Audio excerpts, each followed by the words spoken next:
అబద్ధాల పునాదులతో గెలిచిన కాంగ్రెస్ పార్టీ కామారెడ్డిలో చేసిన బీసీ డిక్లరేషన్ అమలు చేయకుండా తప్పించుకొని పారిపోవాలని చూస్తుంది. ఎందుకంటే 6 లక్షల అప్పులో ఉన్న ప్రభుత్వాన్ని తెలిసినా కూడా 6 గ్యారంటీలు మేము ఉచితాలు ఇస్తామని ప్రజల్ని మోసం చేసి అధికారంలోకి వచ్చిన పార్టీ ఇది. అయితే నిజంగా చెప్పాలంటే కేసీఆర్ మీద కోపంతో వీళ్ళకి అధికారంలోకి వచ్చారు, కానీ వీళ్ళ మాటలు ఎవరు నమ్మలేదు.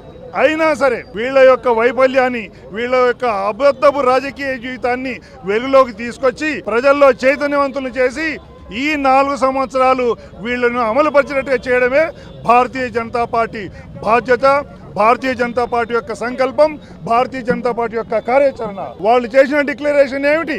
6 నెలల్లోనే 23%ను 42% చేస్తాం బీసీలకని వాగ్దానాలు చేసి స్థానిక సంస్థలు ఎన్నికలు అదే ప్రాతిపదిక మీద జరుగుతామని చెప్పారు. కానీ దాని గురించి ఊసే లేదు.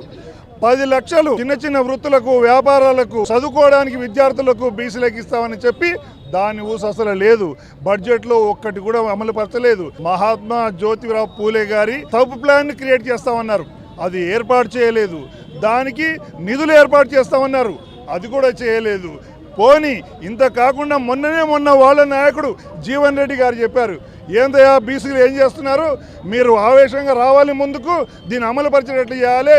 మేము రెడ్డిల దొరలు, వెల్మ దొరలు, మేము ఉన్నదే 5%, కానీ 10% మాకేమో మినిస్టర్లు వచ్చినాయి. బీసీలు 60% ఉన్నారు, అయినా 3 మీ బీసీలు ఉన్నారు. ఇదేమి న్యాయం? ఈ రెడ్డిల రాజ్యాంగంతో మీరు పోరాడాలని వాళ్ళ యొక్క రెడ్డి గారే చెప్పారు.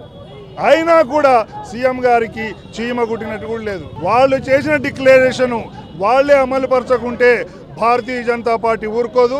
భారతీయ జనతా పార్టీ ప్రతి జిల్లాలో, ప్రతి మండల్లో, ప్రతి గ్రామంలో బీసీలంతా చైతన్యవంతం చేసి ఈ బీసీ డిక్లరేషన్ వాళ్ళన్నమాట చెప్పి తప్పించుకోకుండా తప్పకుండా అమలు చేసేటట్లు ఒత్తిడి తీసుకొచ్చి భారతీయ జనతా పార్టీ పోరాటం చేస్తుంది. బీసీలందరికీ, తెలంగాణలో ఉన్న బీసీ సమాజానికి నేను చేసే మనవి ఒకటే, భారతీయ జనతా పార్టీ కంకణం కట్టుకొని పోరాడుతుంది, అంతవరకు నిద్రించేది లేదు. భారత్ మాతాకి